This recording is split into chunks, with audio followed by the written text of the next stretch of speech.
Integration sec square 2x और बटे में है cot x minus ten x का होल स्क्वायर dx का मान ज्ञात कीजिए।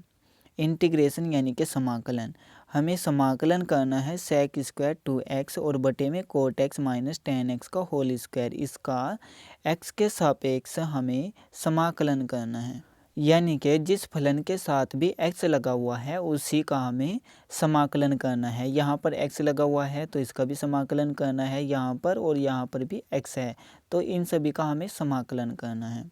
किसी भी फलन का समाकलन करने के लिए सबसे पहले तो हमें ये देखना होता है कि यहाँ पर कोई फॉर्मूला यूज हो रहा है या फिर नहीं। तो यहाँ पर कोई भी ऐसा फॉर्मूला यूज नहीं हो रहा है जिससे हमें इसकी कैलकुलेशन करने में आसानी हो। तो उसके बाद आपको क्या करना है, जो भी यहाँ पर दे रखा है उन सभी को आपको साइन और कोस में तोड़ना है। यहाँ पर देखिए sec स्क्वायर 2x लिखा हुआ है, इसको हमें जुकातू लिखना है क्योंकि अगर हम इसको कोस के पदों में तोड़ भी देंगे तो उसके बाद दोबारा फिर से हमें sec स्क्वायर x में ही बदलना पड़ेगा। तो इसको हम जुकातू रखेंगे और इन दोनों को साइन और कोस में तोड़ देंगे।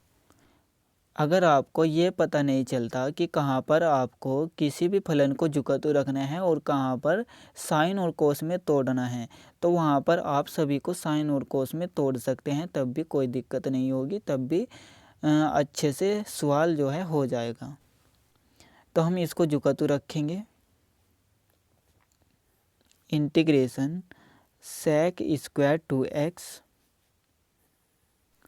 कोट को हम साइन और कोस में तोड़ देंगे। कोट x बराबर क्या होता है, कोस x बटा साइन एक्स, कोस x बटा sine x minus ten x बराबर क्या होता है, साइन एक्स बटा कोस एक्स। ये फॉर्मूले होते हैं दोनों के दोनों यहाँ पर, इसका होल स्क्वायर dx। इस निशान का हमेशा ध्यान रखना है कि ये बटे का निशान कहाँ पर लगेगा। ये बटे का निशान हमेशा इस बराबर के चिन्ह के सीधो सीध लगाना होता है और जो ऊपर लिखा हुआ होता है उसको ऊपर ही लिखना होता है और जो नीचे लिखा हुआ होता है उसकी कैलकुलेशन नीचे करनी होती है। ऐसा नहीं है कि इस बराबर के चिन्ह को हम यहाँ पर लगा देंगे, अगर यहाँ पर लगा दिए तो ये जो प्रश्न है आपका गलत हो जाएगा। तो इसको हम जुकातू रखेंगे sec स्क्वायर 2x। आप चाहो तो इसको भी कोस में बदल सकते हैं। अगर आप बदलना चाहो तो कैसे बदलोगे, sec का उल्टा होता है कोस और कोस का उल्टा होता है sec। अगर इसको बदलना है तो यहाँ पर आएगा 1 बटा कोस स्क्वायर 2x, लेकिन इसको नहीं बदलना, इसको जुकातू रखना है। तो यहाँ पर हम लैसा ले लेंगे साइन एक्स का और कोस एक्स का। जब हम लैसा लेंगे तो यहाँ पर sine x into cos x आएगा। संख्याओं में तो आप लैसा ले सकते हैं, लेकिन ऐसे अगर फलन हो तो वहाँ पर आप लैसा नहीं ले सकते। तो उसमें आपको क्या करना है, जो नीचे लिखे हुए फलन हैं उनकी आपस में गुणा करनी है। तो इनकी दोनों की गुणा करेंगे तो क्या आ जाएगा, sine x into cos x, into यानी कि गुणा, और ऊपर क्या आएगा, इन दोनों की आपस में गुणा करनी है तो ये हो जाएगा कोस स्क्वायर एक्स। माइनस का चिन्ह है तो माइनस का चिन्ह लगाएंगे, प्लस का चिन्ह है तो प्लस का चिन्ह लगाएंगे। अब इन दोनों की गुणा करनी है, तिरछी गुणा, साइन एक्स गुणा साइन एक्स, ये हो जाएगा साइन स्क्वायर एक्स, इसका हो जाएगा होल स्क्वायर dx।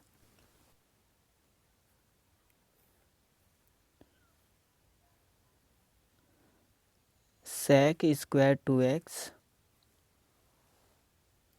अब देखिए दो फॉर्मूले होते हैं, एक फॉर्मूला होता है cos 2x का। cos 2x का फॉर्मूला क्या होता है, cos square x minus sine square x। इसके दो फॉर्मूले और होते हैं, लेकिन अभी हमें यहाँ पर इसी का यूज करना है। और दूसरा फॉर्मूला होता है साइन 2x का। साइन 2x का फॉर्मूला क्या होता है, 2 sine x into cos x. यहाँ पर देखिए sine x into cos x तो है लेकिन 2 नहीं है, तो हम क्या करेंगे, यहाँ पर 2 से गुणा कर देंगे और 2 से भाग कर देंगे।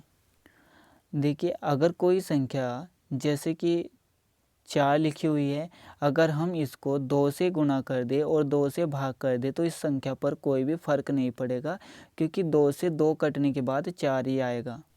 तो हम यहाँ पर भी ऐसा ही करेंगे, 2 से गुणा कर देंगे और 2 से भाग कर देंगे।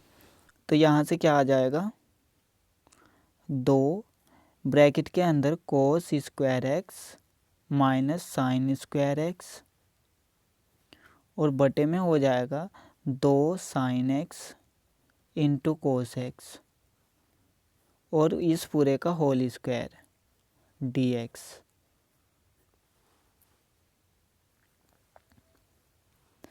अब देखिए 2 का स्क्वायर कितना होता है, 4। तो हम 4 को बाहर की तरफ ले लेंगे, 1/4 सेक स्क्वायर 2x, ये जुकतू रहेगा। यहाँ से क्या बचा, cos square x minus sign square x. ये क्या होता है, किसका फॉर्मूला होता है, कोस 2x का। तो यहाँ पर आ जाएगा कोस 2x बटे में 2 sine x into cos x. ये किसका फॉर्मूला होता है, साइन 2x का। ये हो जाएगा साइन 2x, लेकिन इसका होल स्क्वायर भी लगाना है, dx। 1/4 इंटीग्रेशन सेक स्क्वायर 2x बटे में क्या है, कोस 2x बटा साइन 2x। ये फॉर्मूला होता है कोट 2x का, क्योंकि कोट x बराबर क्या होता है, कोस x बटे में साइन x। जैसे कि यहाँ पर शुरू में ही हमने यूज कर लिया था इस फॉर्मूले का। तो यहाँ पर कोण क्या है, 2x और यहाँ पर भी कोण क्या है, 2x। तो यहाँ पर भी हमें कोण 2x का ही यूज करना पड़ेगा। तो ये हो जाएगा कोट 2x, कोट 2x इसका होल स्क्वायर। अब हम इसको कुछ इस तरह से भी लिख सकते हैं।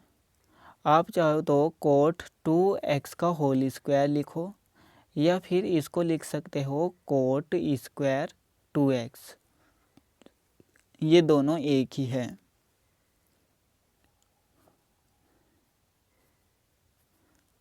एक बटा 4 इंटीग्रेशन सेक स्क्वायर 2x बटे में हो जाएगा cot square 2x dx।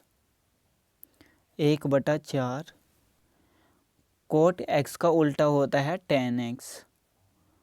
Coat x को हम कैसे लिख सकते हैं, 1/tan x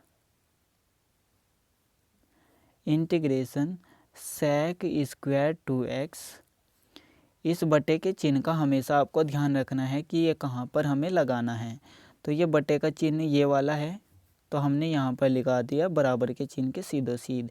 अब हमें कोट स्क्वायर 2x को किस में बदलना है, tan में। तो यहाँ पर स्क्वायर लगा हुआ है तो यहाँ पर भी स्क्वायर लग जाएगा। यहाँ पर कोण 2x है तो यहाँ पर भी कोण 2x हो जाएगा। तो ये हो जाएगा 1 बटे में tan square 2x, 1/tan square 2x बराबर 1/4 इंटीग्रेशन। अब यहाँ पर देखिए जो बराबर का चिन्ह है उसके सीधो सीध जो बटे का चिन्ह है उसके नीचे 2 फलन, ये 2 संख्याएं लिखी हुई है, लेकिन उसके ऊपर भी 2 ही संख्याएं होनी चाहिए। तो हम क्या करेंगे, इसके बटे में 1 मान लेंगे। अब आपको क्या करना है, जो सबसे ऊपर और सबसे नीचे लिखा हुआ है उन दोनों की आपस में गुणा करनी है। तो ये हो जाएगा सेक स्क्वायर 2x इंटू यानी कि गुणा tan स्क्वायर 2x और बटे में यहाँ पर 1 है और यहाँ पर भी 1 है, तो जो बीच में लिखी हुई संख्याएं हैं उनके आपस में गुणा करनी है। तो ये हो जाएगा 1 dx। जब हम इस फलन को 1 से भाग करेंगे तो हमारे पास ये ही आएगा जुकतू। तो 1/4 ये हो जाएगा sec square 2x into tan square 2x dx।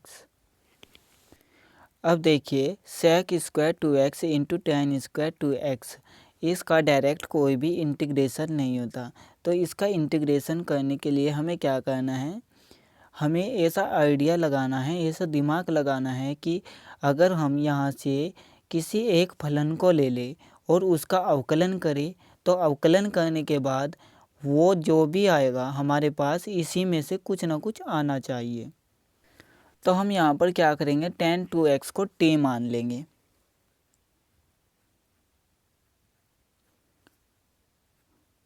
tan 2x को हमने क्या मान लिया, t। अब हमें यहाँ पर x के सापेक्ष अवकलन करना है। x के सापेक्ष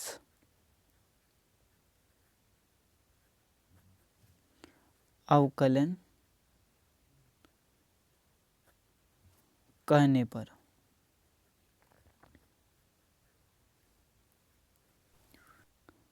अब आप tan 2x का डायरेक्ट अवकलन नहीं कर सकते। अवकलन होता है tan x का d/dx, यानी कि अवकलन किसका, tan x का। tan x का अवकलन क्या होता है, sec स्क्वायर x। तो अब हम क्या करेंगे, 2x को x मान लेंगे। जैसे कि tan x का अवकलन होता है sec स्क्वायर x, तो x के स्थान पर 2x को ही रखेंगे। तो tan 2x का अवकलन क्या हो जाएगा, sec square x। sec square x, x के स्थान पर 2x को ही रखेंगे, लेकिन उसके बाद हमें अवकलन करना है 2x का, जिसको हमने x माना था, d/dx। किसका अवकलन करना है, 2x का। और t का अवकलन हो जाएगा dt/dx। sec स्क्वायर 2x का अवकलन होता है 2, तो हम 2 को सामने की तरफ ले लेंगे। ये दोनों आपस में गुणा में लिखे हुए हैं, बराबर dt/dx। अब यहाँ पर देखिए, हमें जिस फलन की ज़रूरत है उसको हम इसी तरफ रखेंगे और जिसकी ज़रूरत नहीं है उसको हम दूसरी तरफ लेकर चले जाएंगे। यहाँ पर देखिए sec स्क्वायर 2x की हमें ज़रूरत है, तो इसको हम यहीं पर रखेंगे। तो 2 को दूसरी तरफ लेकर जाएंगे तो ये भाग में जाएगा, क्योंकि इस तरफ गुणा में लिखा हुआ है। लेकिन उसके अलावा हमें dx की भी ज़रूरत है, तो हम यहाँ से dx को इस तरफ लेकर आएंगे तो ये गुणा में आएगा, क्योंकि इस तरफ भाग में है। तो ये हो जाएगा sec स्क्वायर 2x dx बराबर 2 भाग में जाएगा 1/2 और dt गुणा में है। तो हम क्या करेंगे, tan 2x के स्थान पर t को रखेंगे और sec स्क्वायर 2x dx के स्थान पर 1/2 dt को रखेंगे। तो यहाँ से क्या आएगा, 1/4 इंटीग्रेशन इसके और इसके स्थान पर sec स्क्वायर 2x dx के स्थान पर 1/2 dt को रखेंगे। तो 1/2 एक कांस्टेंट है, इसको हम बाहर की तरफ लेकर आएंगे गुणा में। यहाँ पर हमें dt को सबसे बाद में लिखना है। तो tan 2x के स्थान पर क्या लिखेंगे, t को, t, और इसका स्क्वायर है तो यहाँ पर भी स्क्वायर लगा देंगे। dt को सबसे बाद में लिखना है। अब हमें ये भी ध्यान रखना है, जैसे कि यहाँ पर x के सभी फलन है तो यहाँ पर dx को लगाया गया है, लेकिन यहाँ पर t का फलन है तो यहाँ पर dt को लगाया गया है। ये हमें हमेशा याद रखना है। t के अलावा यहाँ पर कोई भी फलन नहीं होना चाहिए, मतलब x का कोई फलन नहीं होना चाहिए, y का कोई फलन नहीं होना चाहिए, बस t का ही फलन होना चाहिए। यहाँ से क्या आएगा, 1/8। टी स्क्वायर का इंटीग्रेशन होता है t³/3, क्योंकि जिसका भी हम इंटीग्रेशन करते हैं उसकी घात में 1 जुड़ जाता है और जो घात आती है वही नीचे की तरफ हो जाती है। तो गुणा में क्या आएगा, t की घात 3, 2 में 1 जोड़ेंगे तो 3 आएगा, और जो घात होगी उसी को नीचे लिखा जाता है। और समाकलन करने के बाद हमेशा कैपिटल C को लगाया जाता है। इन दोनों की आपस में गुणा करेंगे तो कितना हो जाएगा, 24। 1/24 t³ प्लस c। t का मान रख देंगे, t का मान क्या है, tan 2x। तो ये हो जाएगा 1/2 t के स्थान पर tan 2x, लेकिन यहाँ पर घात 3 है तो यहाँ पर भी हम घात 3 कर देंगे, प्लस c। ये 24 है, 8 3 24 होता है, यहाँ पर भी 24 हो जाएगा।